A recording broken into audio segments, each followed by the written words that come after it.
आपका मेरे चैनल भक्ति का ज्ञान में हार्दिक स्वागत है।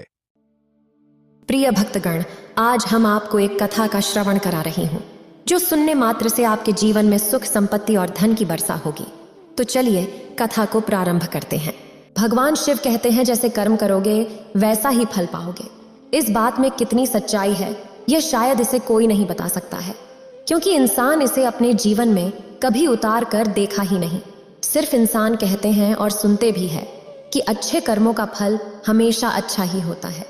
लेकिन सवाल है कि क्या इंसान इस पर पूर्ण रूप से विश्वास कर सकता है। लेकिन एक बार इंसान जरा सोच कर देखें और प्रयोग करके देखें।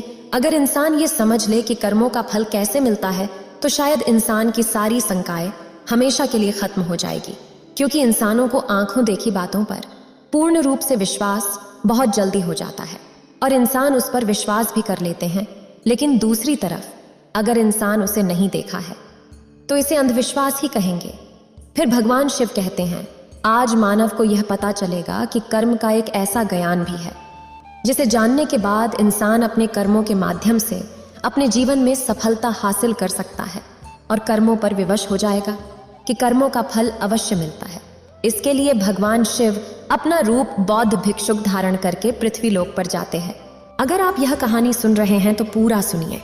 इस कथा को आधा अधूरा छोड़कर जाने की गलती मत करिएगा, क्योंकि इस पवित्र कथा को पूरा सुनने से मन चाहा फल की प्राप्ति होगी। इसलिए इस कथा को पूरा सुने। आप शिव भक्त हैं तो भोलेनाथ का अनादर ना करें। एक समय की बात है, एक नगरी में एक बौद्ध भिक्षु रहा करते थे। वह इतने ज्ञानी थे कि उन्हें आने वाला भविष्य भी दिखाई पड़ जाता था। वैसे तो उनके कई शिष्य थे, लेकिन उनका एक शिष्य जो अभी बिल्कुल नौजवान था, और वह बौद्ध भिक्षु अब बूढ़े हो चुके थे। वह बहुत ही ध्यानी व्यक्ति थे। जब वो ध्यान करने बैठते तो 1 माह तक वह लगातार ध्यान में ही लीन रहा करते थे, और इसी अवस्था में वो आने वाले भविष्य को भी देख लिया करते थे। एक दिन वो बौद्ध भिक्षु ध्यान में बैठे हुए थे। तभी उन्होंने देखा कि आज से 1 माह के बाद उनका वो युवा शिष्य मृत्यु को प्राप्त हो जाएगा। यह भविष्य देखकर वो बौद्ध भिक्षु ध्यान से बाहर आए और उन्होंने तुरंत ही अपने उस युवा शिष्य को अपने पास बुलाया और उससे बड़े ही प्रेम से कहा, मैं तुम्हें अगले 1 माह तक की छुट्टी दे रहा हूँ। इन 1 माह में तुम अपने घर जाओ और वहां पर सभी के साथ रहकर आओ। तुम सभी से अच्छे से मुलाकात कर लेना, सभी को प्यार देना। शिष्य ने जब अपने गुरु के मुख से ये बातें सुनी तो वह खुशी से उछल पड़ा। उसने अपने गुरुवर से कहा, हे गुरुदेव, आपको ये कैसे पता चला कि मेरा मन अपने घर वालों से मिलने का कर रहा है? कहीं आप मुझसे मजाक तो नहीं कर रहे? इस पर वो बौद्ध भिक्षु अपने शिष्य से कहते हैं, नहीं बंदे, मैं तुमसे सच कह रहा हूँ। तुम इन 1 माह में अपने घर पर रहकर सभी से मिलकर आ सकते हो, लेकिन मेरी बस एक बात याद रखना कि तुम्हें 1 माह के अंत तक यहाँ पर वापस आना होगा। उस शिष्य ने हाँ में सर हिलाते हुए कहा, ठीक है गुरुदेव, मैं 1 माह के अंत तक यहाँ पर वापस आ जाऊंगा, लेकिन आप भी अपना ख्याल रखिएगा, क्योंकि अब आप बूढ़े हो चुके हो और यदि कोई आश्रम का काम हो तो आप मेरे आने तक इंतजार कीजिएगा, उसे मेरे लिए छोड़ दीजिएगा। मैं अपने घर से वापस आकर उन सभी कामों को पूरा कर दूंगा। इसके बाद वह शिष्य अपने गुरुदेव से आज्ञा लेता है और अपने घर की ओर प्रस्थान करता है।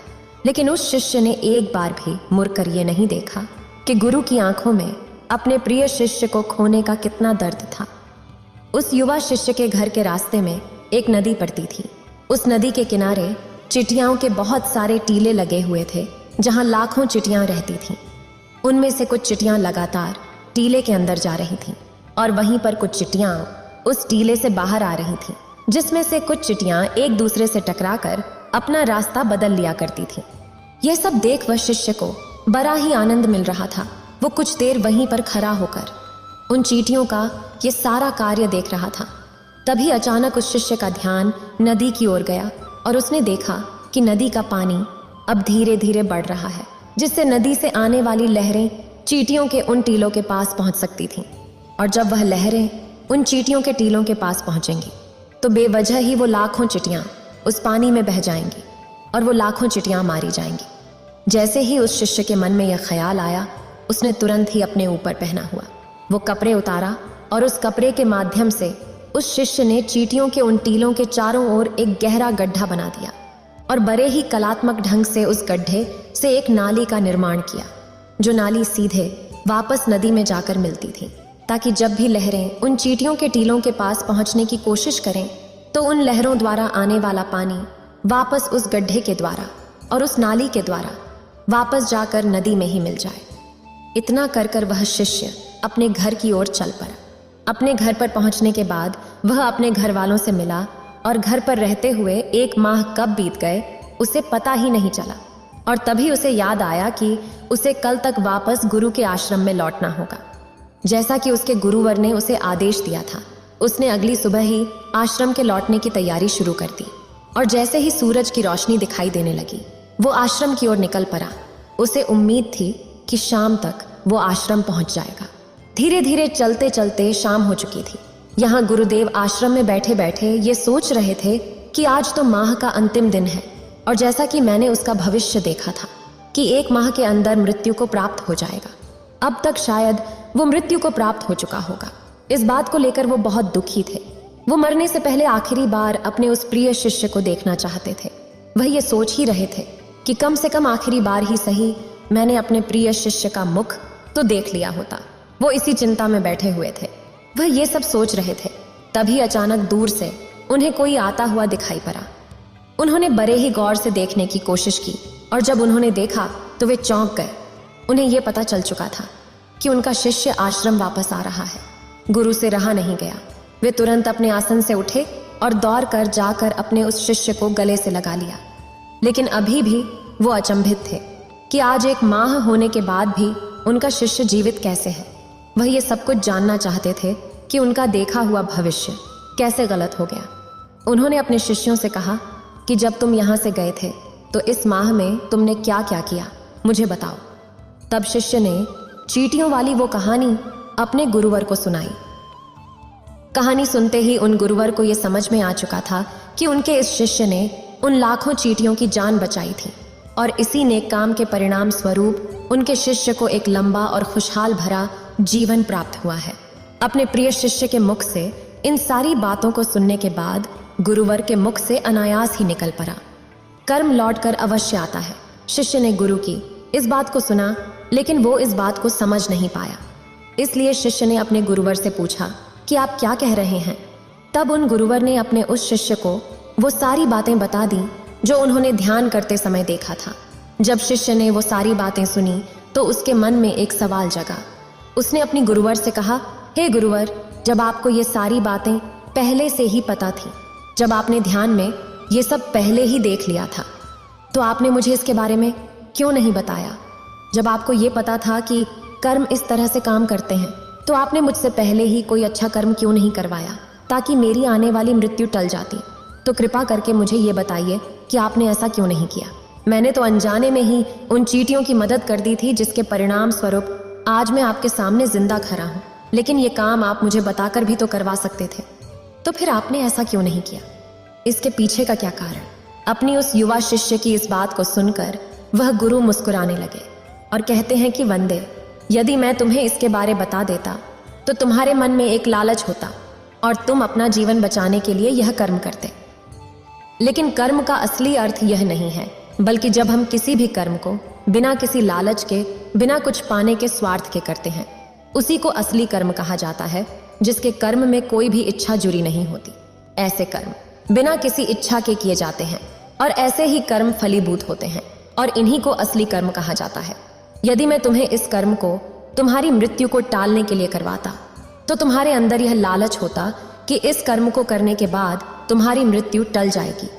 तुम अपनी जान बचाने के मकसद से इस कार्य को करते और तुम जब इस मकसद को पाने के लिए करते तो इसमें तुम्हारा लालच भी जुड़ा होता, जिसके परिणाम स्वरूप तुम्हें उस कर्म का पूरा फल नहीं मिलता। हम इंसानों के कर्मों का एक बहुत ही छोटा सा सिद्धांत होता है। किसी भी कर्म को यदि आप बिना लालच के, बिना स्वार्थ के करते हैं तो वही असली कर्म कहलाता है। अर्थात आप किसी भी कर्म को पूरा मन लगाकर कीजिए, लेकिन उसके बदले में ये मत सोचिए कि उसका परिणाम क्या होगा, इसका फल हमें क्या मिलने वाला है। तुमने देखा होगा कि अक्सर जब कोई व्यक्ति दान करता है तो उसके साथ उसका मन भी जुड़ा होता है। वह दान करते वक्त यह सोच रखता है कि यदि मैं आज दान करूंगा तो भगवान मेरे साथ अवश्य ही अच्छा करेंगे, मुझे अच्छे फल मिलेंगे। और इसी तरह वह जिंदगी में बहुत सारे कर्म इसी तरीके से करता है, जिसके परिणाम स्वरूप हमें उस कर्म का पूरा लाभ नहीं मिल पाता और बाद में हम यह सोचते हैं कि हमने तो अच्छे कर्म किए थे, लेकिन उन कर्मों का कोई फायदा हमें नहीं मिला। जरा आप खुद एक बार के लिए सोचिए, जब आप किसी मंदिर में जाते हैं तो आपके मन में कुछ न कुछ पाने की इच्छा अवश्य रहती है। आप सोचते हैं कि यदि मैं आज भगवान के सामने हाथ जोड़कर ये मांग लूंगा तो मुझे वह अवश्य मिलेगा। आज मैं भगवान की पूजा करूंगा तो इसका फल मुझे अवश्य ही अच्छा मिलेगा। जब आप मंदिर के अंदर जाते हैं, प्रार्थना करते हैं, अपने दोनों हाथ जोड़ते हैं, आंखें बंद करके भगवान को ध्यान करने की बजाय आप अपने मन में उन इच्छाओं का ध्यान रखते हैं, तो क्या आपकी ये प्रार्थना स्वीकार होती है? नहीं, क्योंकि प्रार्थना तो वही स्वीकार होती है जो मौन रूप से की जाती है, जिसमें आपके मन में कोई भी इच्छा ना हो। आप उस समय केवल पूरे मन से भगवान को धन्यवाद करते हैं उन सभी चीज़ों के लिए जो आज तक आपको भगवान ने दी है, और वो भी बिना किसी स्वार्थ के। ऐसी ही प्रार्थनाएं स्वीकार होती है। जब आप मंदिर में जाएं तो आपको कोई भिखारी नहीं बल्कि एक राजा की तरह जाना चाहिए, ताकि आपके मन को ये लगे कि आपके पास वो सब कुछ है जो आपको भगवान ने दिया है, और इसके लिए आपको भगवान का धन्यवाद करना चाहिए। तभी आपकी प्रार्थना स्वीकार होगी। लेकिन ऐसा करना भी थोड़ा सा मुश्किल है, क्योंकि जब भी आप कोई भी काम करने की कोशिश करते हैं तो सबसे पहले हमारे मन में उसके फल की चिंता अवश्य होती है। आपके मन में ये सवाल भी अवश्य आएगा कि मैं ऐसा क्या काम करूं जिससे मैं अपना मनचाहा फल प्राप्त कर सकूं। इसलिए जब भी आप भगवान को ध्यान कर रहे हो तो अपने मन में कोई इच्छा ना रखें। अपने मन को मौन बनाने की कोशिश करें। अपने मन को शांत बनाएं और वर्तमान में रहकर बिना भविष्य की चिंता किए बस कर्म करते जाइए। पर याद रखिएगा कि उस कर्म को करने के पीछे आपका उद्देश्य अच्छा होना चाहिए। उसका फल आपको अवश्य ही अच्छा मिलेगा। और हाँ, ये भी याद जरूर रखिएगा कि यदि आप फल के बारे में ही सोचते रहते हैं तो आप एक न एक दिन गलत दिशा में फंस ही जाएंगे। हो सकता है कि आपके मन में अब ये सवाल आ रहा हो कि कोई दूसरा व्यक्ति आपका बुरा चाहता है। तो यहाँ पर भागवत गीता में भगवान श्री कृष्ण ने कहा है कि कोई हमारा बुरा करना चाहता है तो ये उसके कर्मों में लिखा जाएगा। हम क्यों भला किसी का बुरा सोचकर अपने कर्म और अपने वक्त को खराब करें, अर्थात जो भी कर्म उसने किए हैं उसकी सजा उसे मिलेगी। आप अच्छी सोच रखिए, अच्छा उद्देश्य रखिए और अपने कर्म को करते जाइए, क्योंकि कर्म ही वो फसल है जिसे इंसान को हर हालत में काटना ही पड़ता है। इसलिए हमेशा अच्छे बीज बोए ताकि फसल भी अच्छी हो। इतना उपदेश देकर बौद्ध भिक्षुक इस उपदेश को समाप्त करते हैं। फिर भगवान शिव अपना रूप बदलकर कैलाश पर्वत के लिए प्रस्थान कर जाते हैं। इस वीडियो को बोलते समय कोई त्रुटि हो तो मैं क्षमा चाहती हूँ। अगर आपको ये वीडियो अच्छी लगी हो तो लाइक और कमेंट करें और मेरे चैनल को सब्सक्राइब कीजिए। आपका धन्यवाद।